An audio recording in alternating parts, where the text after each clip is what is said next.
Lord for sustaining me the past few days. So, anong Thursday and Friday, I was in a leadership summit. So, hindi ako makatulog masyado dun sa hotel. Siguro kasi late na rin natapos yung program. So, the next day, so kasi parang ano siya, puro pakikinig and activities. So, nakaka-drain siya.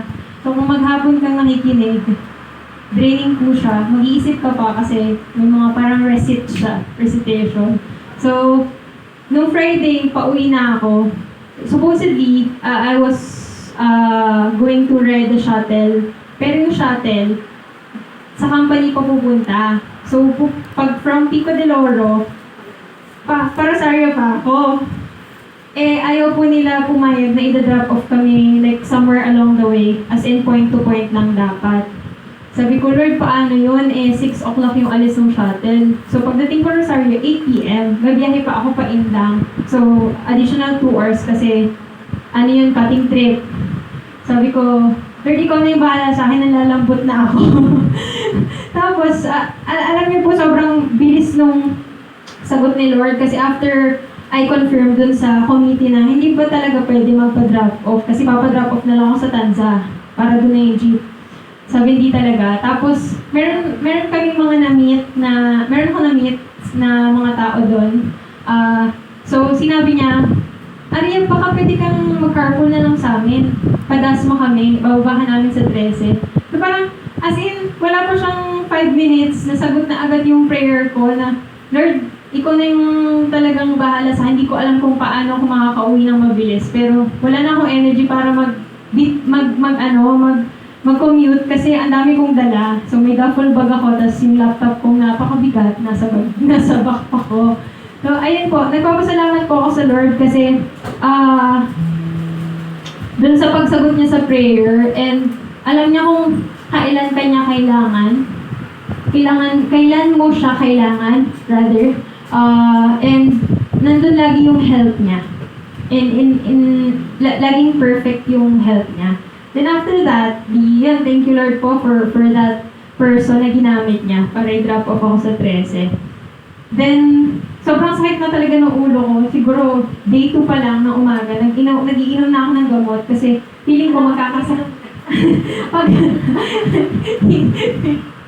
kasi feeling ko magkakalagnat na ako. Papunta na sa sipon yung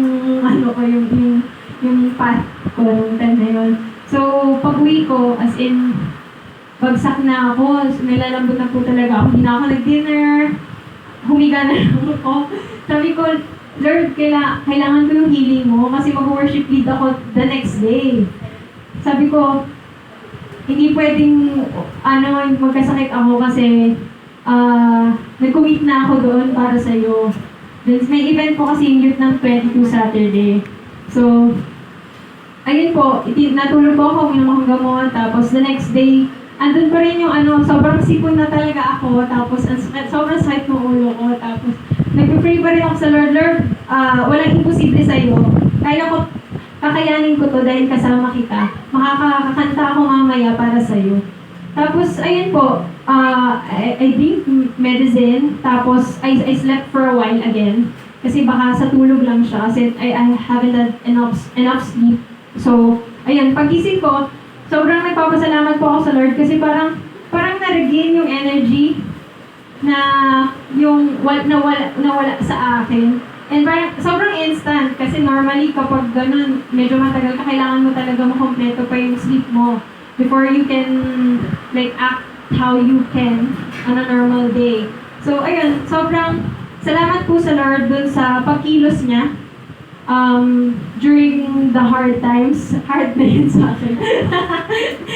Pero ayun po, sobrang thankful and dun sa ginawa niya rin dun sa event, there were more than 100 attendees which weren't expected.